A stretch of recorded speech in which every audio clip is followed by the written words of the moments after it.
There's a belief among some players that the pitch clock implementation last year played a role in pitcher injuries because it allowed pitchers less time to recover in between each pitch. This year, the pitch clock, I believe, another 2 seconds was kind of cut off with runners on base from 20 to 18 seconds. And the MLB Players Association issued a statement along the lines of MLB's unilateral implementation of the pitch clock for 2024 has had some negative result in regards to elbow injuries. The league is very much looking at this. Now, what that actually means and what that is actually going to lead to, again, this is not going to be resolved anytime soon. But it does seem like the league is looking into this.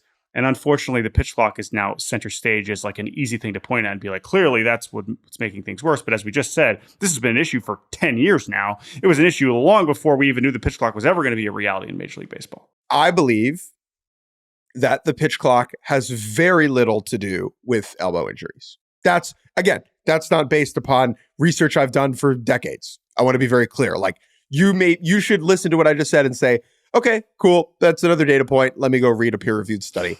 Or don't.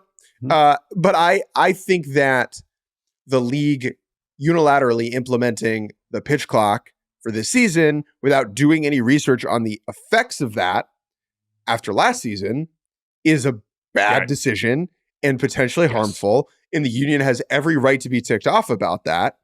I also think it is somewhat, I don't want to use the word irresponsible, but like, I think it is somewhat short-sighted of the union response, like Tony Clark's statement, to draw a connection between these two things. Because I do think there's a legitimate argument that the new, even shorter pitch clock is a bad thing.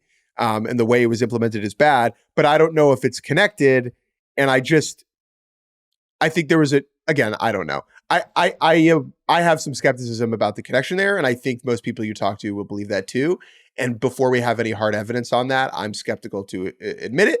But again, like the union is completely within their rights to be ticked off about the new pitch clock. Like I don't have any issue with that at all.